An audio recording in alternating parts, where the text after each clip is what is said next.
Welcome to the Spotlight Series. I'm your host, Scott Nerney. We're at the Queesit Inn Tuesday night. You should come on down. Don't forget, subscribe, share this information. We'd love to have more people watching these videos. Send it to your friends. There's a lot that you want to see, especially Peter Mancuso, filmmaker, Rhode Island guy. Welcome to the Spotlight Series. Thanks for having me. I'm super excited to be here and grateful for the opportunity. Me too. So tell us a little bit about yourself. So I'm a Rhode Islander, born and raised here. Grew up in Coventry. Went to Bishop Hendricken High School, which was a great experience. And something about my relationship to Rhode Island is, to put it bluntly, I love it, right? And I remember, I was very lucky to go to college. I went to NYU in New York to study film and television, which was an incredible experience, an amazing opportunity. But something I noticed pretty quickly, like in the first couple of weeks of freshman year, I noticed, a lot of people, the prevailing sentiment was, I'm so happy to have moved away from, wherever I came from. Resentful for whatever reason, sometimes valid reasons, right? But I was the exact opposite. You know what I mean? I am a small town guy at heart. But I realized pretty early on in that college search process was if I really wanted to give filmmaking a real go, I had to go to somewhere like New York or LA. Not to minimize the film industry here in Rhode Island, which is really exciting and is growing a lot, but to really try to make the impact that I wanted, I know I had to kind of give that up, right? Which was a shame, and that's kind of what my film is about. Suburban Fantasy was my thesis film at NYU. I made at the end of my senior year, kind of a culmination of my experience at NYU, really my experience over the decade plus of being writing. I was involved at theater at Bishop Hendricken, had been acting in plays since I was like 8 years old. The film is really about that kind of fork in the road moment, right? So tell us for those not scoring at home, tell us a little bit about what a thesis film is. What's the objective or mission of it? Yeah, great question. So the thesis film is kind of, I guess, what we would call like your final project, right? It's the final film that you're going to make. The word thesis is maybe a misnomer, right? Because unlike if you're a researcher, your thesis paper, and it's very much like an argument, and they basically is what we call our final project. At NYU, you don't actually have to make a thesis film, but that was very much my passion, writing and directing and producing, and the film kind of culminated that anxiety I felt during my college search experience as a high school senior, that fork in the road between two totally equally valid but different life paths. I think oftentimes you see movies, they're like a coming-of-age films, and they often portray the hometown as almost like at best, neutral, but at worst, it's like a prison that like the character needs to escape from, right? And again, for me, that my sentiments are the exact opposite. It was very much something that I have or had to reluctantly give up in order to pursue this other thing that was important to me. So that's what my thesis film, Suburban Fantasy, is really about, is a character, semi-autobiographical. The film follows a young Rhode Islander, like myself, named Rocco, and it's the night before he's about to, go study photography instead of film. Photography in New York and leave his Rhode Island home, right? And him and his long-term girlfriend, they've decided to try a long-distance relationship, right? But over the course of this final evening before heading off to college, he starts to really wrestle with, what kind of life he wants, what he's willing to give up. And again, I think that really captured that anxiety of mine between, is it worth, giving up everything you've ever known and everything that you love for just the chance of potentially being successful, making an impact. And that was really scary, and I almost didn't go through with it. I was between two schools, and I almost went with not the NYU option, which was a great school. I had friends who went there, and it felt comfortable. But ultimately, credit to my mother, who, if you're watching this, Mom, thank you, that said I wanted to go to the other school after we visited both, and she was like, you'd be stupid to do that. That's really, I'd be really disappointed if you did that. Because you would be successful there, but you would just be successful at what you're already doing, but NYU is going to challenge you and put you out of your comfort zone. So, well, sometimes you have to get away to see what's here. Like you, I went out to Ohio for college. It was the best thing I ever did.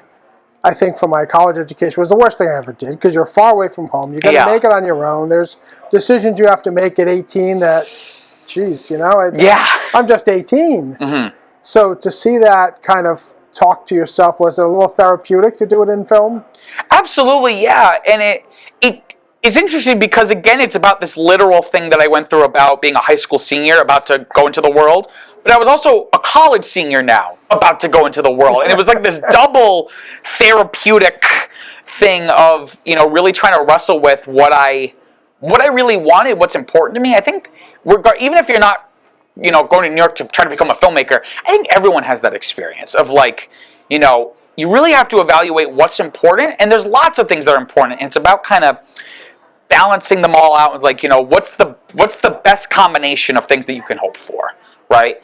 But yeah, so the film I think was really indicative of that, and I think it can it can speak to people if you're not from Rhode Island. But I think what's been really gratifying about the experience is when people from Rhode Island watch the film, because they get it. I think there is like the cliche of like the hometown and people never leave, but Rhode Island is like a whole other beast. It's like, it's hard to describe to people that aren't from here, like 10 to 15 minute drive is what you want, ideally, right? If I have a friend who lives more than 30 minutes away, like I have to evaluate that friendship, right? It's hard to describe it to people. My fiance, she grew up in California and Texas, and she's used to driving like an hour for something, whereas here it's like I got to pack an overnight back, right? There's people in Tiverton that don't know where Warwick is.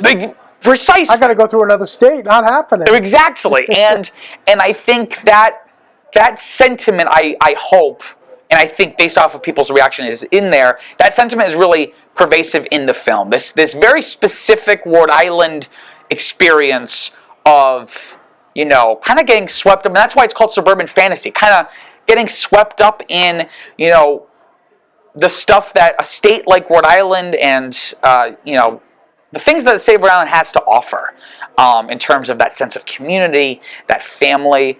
Something I really love about Rhode Island is the diversity of the state, and on multiple levels, but especially the environment, right? In terms of, you can have a very suburban area, like right now we're in West Warwick, so a very kind of more suburban-esque area, and then you go somewhere like Western Coventry, and it's like deep, wooded areas. Then you drive down south, and you can go to beautiful beaches. Then you can go up north and go to, a bustling downtown area in Providence. And this is all within like a 30-minute, maybe a 25-mile radius, right? And that was, I think, something that really captured my imagination as a kid. And that's something I tried to reflect in the film, because we shot all over. We shot the film all across the state. So let's talk about that a little bit. Give us some locations that people would kind of recognize. That when they watch the film, they'll be able to see, hey, that's so-and-so, or that's where something else used to be, or talk about a Rhode Island thing, like like giving directions, like the old Ann and Hope, take a left there. So the film filmed, like I said, all across the state. Some locations are recognizable. I would say the big ones, we filmed an extensive sequence in the film down at East Petunic Beach in South Kingstown. That's a really pivotal part of the film where the main character Rocco is kind of, this anxiety or this choice is really coming to a head, and I always was really enamored with the beach and the ocean as a kid, fittingly because it's the ocean state, but also I think because of the nature of Rhode Island, whether it be because of like the woods or just because it's so small, it's very overdeveloped, there's not many wide open spaces in Rhode Island, right? So whenever I go to the beach, I was always kind of struck as a kid, just you could look out for miles and miles and there's just nothing. Right? So in the film, that kind of represents like the void, right, for him, about like, are you going to kind of plunge into the abyss, so to speak, and take that chance that may or may not pay off, right? So that's one location, East Petunic Beach down in South County. We also filmed another crucial scene in Roger Williams Park in Providence. We filmed at the Temple to Music, which, if you've never, right, this gorgeous kind of almost like Greek structure, like Parthenon-looking thing, and the film. I haven't mentioned this. The film is a musical as well, and I wrote all the music and lyrics, and that the part that we filmed at the Temple to Music at Roger Williams Park is this like dance portion. So they're kind of weaving through now the pillars, and it's I think I only know him a little bit, but I think Steve Feinberg at who runs the Rhode Island Film kind of commission in the state. I think said Rhode Island, it's the greatest backlot, right? All these locations are just natural. We don't have to build any. We didn't build a set. We just took advantage of the state of Rhode Island, both its beauty, but also just its originality, right? And having a distinct look that you won't necessarily find everywhere. So tell me, you're talking about writing music. Obviously, you wrote the screenplay and the play, to get to this point. Yeah. Directing, acting. What is your favorite piece? If I said, I'm going to give you 6 months, put one hat on, which hat is it? I think directing. Yeah. But I would say even if you subdivide that, I think specifically working with the actors. I think that has always been my favorite, whether directing theater in high school or directing films in college or after college. Working with the actors has always been my favorite part. Really sitting down with individuals, and for this film, I had 2 phenomenal leads, neither of whom were from Rhode Island. Both of them were also not from New York, but were living in New York at the time, and that was where we did our casting. Getting to sit down with them and really explore the characters, my kind of perspective on directing is very laissez-faire in terms of I like to sit down with them weeks before, leading up, to talk about the character's background, what makes them tick, talk about things that have happened in that character, those 2 characters' relationships, but none of this is like in the script. It's never going to become, but it's for the actors to internalize it. So by the time we get on set, they've embodied the character, right? So then it's really just about kind of the word is director, right? So it's more about directing and kind of, I think of it almost like bowling. Like my job is kind of put the bumpers up, but it's really up to them to kind of weave within that sandbox. So you had to sell them on, help me with my thesis. Yes. This is going to be a great character, a good play. Yeah. We're doing it on a budget. Oh, and we're going a few states away to Rhode Island, and you're going to love it because your character does. Yeah, yes, but they were so game, from the jump. They really, I think, bought into the film and into me, right? And I think into them. I think that's really important when making something like this. Is that we expect them to come back on vacation at some point to Rhode Island? I don't know. Fall in love with us? We text every so often, and it's like, we should do a reunion and come back, because they loved it. They talk about, it's actually really touching in hindsight. So the lead actor, his name is Andrew Boone. Phenomenal actor. He was from Texas and happened to only be in New York because of his last semester of his senior year. His school did kind of a study away program in New York, if you were in their theater program. And it was so by pure luck, he was in the city during our casting. He ended up, after doing the film, we filmed this in the summer of 2019, so not long after does the pandemic start, right? Sure. He decides then he's going to become a lawyer. So now he's a lawyer, he's married, he has maybe a 2-year-old daughter, has another kid on the way. So my film was his last performance, which is really touching for me, and he's talked about, I'm really happy that was my last performance, because for him, even though he's not from Rhode Island, I remember we were filming, the last scene of the film is the last thing we shot. And it takes place, he's gone home after he's kind of had this internal kind of conflict and resolution. He's going home, and he kind of looks out onto the street and kind of says this farewell. Because for me, the film's a love story, but not really between him and the girlfriend, between him and Rhode Island. And he's filming this kind of last song, which is called Goodbye. And the actor starts Andrew starts kind of welling up. And we did a take, and I said, wow, you really looked like you were starting to cry. He's like, because I was. And I said, wow, okay. Which, if you're an actor, it's hard to do. And he said, I was imagining if I could never go back to my hometown. And that's kind of what I put into the character, right? And, but they loved that experience of getting to come. It really felt like summer camp.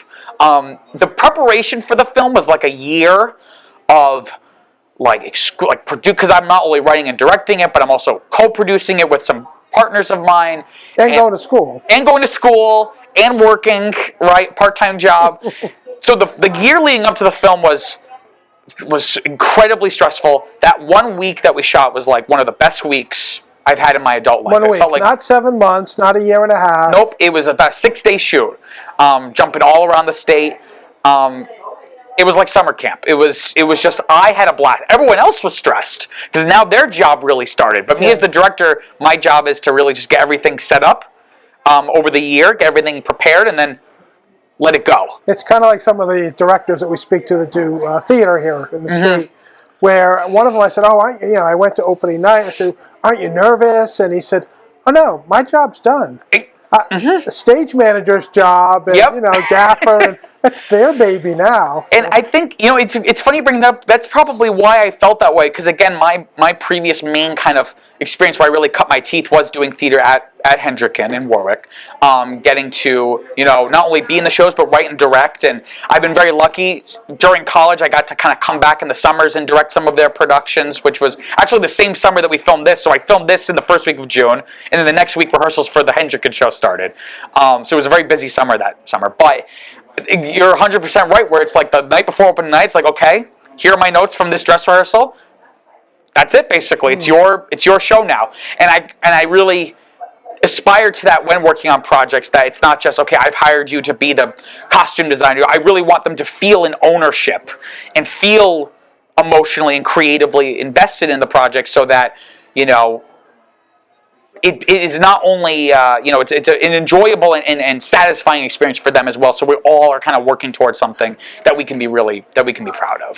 So now that the film is out there, I know you went to some film festivals. Got some good feedback on those. Yes, it was great. Kind of the film was in about a dozen festivals all over the country, technically all over the world. We did have, I think, one festival in Germany, which understandably I was not able to attend. But the festivals I have been able to go to, the response has been, phenomenal and really satisfying. And, I think a lot of praise has been given to Andrew and Kylie, the Kylie Chipola, who played his girlfriend Sophia in the film. Again, two really strong performances, really naturalistic, yet also being able to do that heightened reality of it being a musical. Most of the film is singing in music. But it was just really gratifying to hear from people, again, who may not be from Rhode Island, but get it. Who understand that experience. Because if you go in New York, 9 out of the 10 people in any room are probably not from New York, right? We're all just crazy people coming, trying to in the dream and the hope of maybe being successful or making it or whatever you want to call it. But what I've learned is that success can mean different things for different people. Sure. Right? And it can change over time. Right? So I really just try to take every success, every moment of success, take them as they come, and enjoy them and appreciate them for what they are. So, getting just one person to come about the film festival like, oh, I just want to say, really great job, I love the music, whatever, is, I think about that. For that's the kind of stuff that keeps me, and I'm sure other people like me, keeps me going. So what's next for you? Well, I think what is both exciting and terrifying about being in this kind of work, not just film, but if you're doing anything kind of creative and expressive in a sense, there really is no straight path forward. The way, as opposed to if you're a doctor or a lawyer or an accountant, it's like very clear, like the more or less the steps you're gonna have to do this, Sure. right? And they told us that freshman year at NYU. I think for me, something that is most important to me in terms of, we talked about defining success. For me, success means to me being able to create the things that I want to make and have people see them or experience them and enjoy them. It's a win-win. Right? And if that means having to do like 3 part-time jobs over here to support being able to do that, then I'll do that, right? I actually am very fortunate. In May of 2021, I actually formed my own production company called the New Artist Workshop, which essentially was just a legal framework for the work that I was already doing in terms of creative projects of my own, producing and working with others. and that's something that has been slowly but surely growing. So that's something I'm really excited, because again, it can be a framework for all different kinds of projects across different mediums. So, you know, as of the time of this recording, my fiance and I, we do a podcast about different film franchises. I also have a film newsletter about, you know, writing reviews for recent movies. I have a YouTube channel where I create like video essays about like different topics. So you don't really do a lot. Yeah, so you know this, and you know, I'm just like everyone else. I put my pants on both legs at the exact same time, right? But you know, that's the thing. I like to be busy, and it's, you know, if someone came down on high and said, Peter, I'm going to give you a stipend, and you're going to be comfortable. You're not going to be rich, but you can, you know, you're comfortable. You're happy. You feel financially secure. I would just focus on this stuff, right? This is the stuff that really gets me up in the morning. Expressing myself across different mediums and projects, and this film being one of them, and I hope it's the first of hopefully more films and projects and things of that nature. Now, we've teased the audience a lot, so I'd be remiss if we didn't watch a clip. Sure, yeah. So one second, we'll roll the clip. See that I'm struggling, can't she hear that I'm whispering in her ear, begging please let me have tonight before it's gone. I can't keep running from this. You have a gift.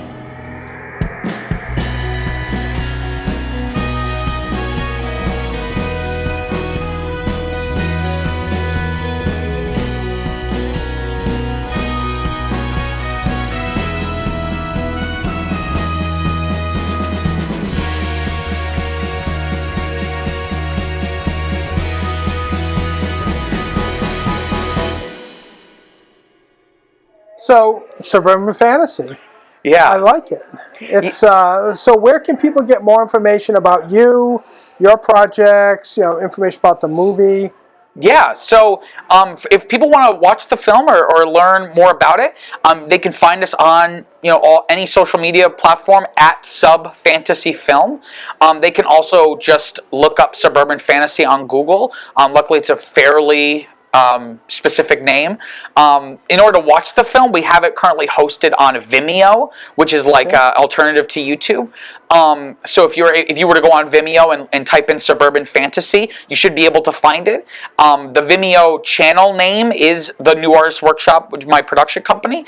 So that's how you'll be able to find it. But if people want to find out more about me, they can also find me on social media at the Peter Mancuso. I've had the handle since I was like 15 years old, and I'm sticking to it. And if you wanted to reach out, you could always email me at peter.mancuso@thenewartistworkshop.com. Great. We're huge fans. We really appreciate you stopping by. I know you're a really busy guy. We wish you a lot of luck on everything you're tackling, and come back and see us again at some point. We'd love to hear more. Fantastic. Thank you very much, Scott. The pleasure was all mine. Thank you.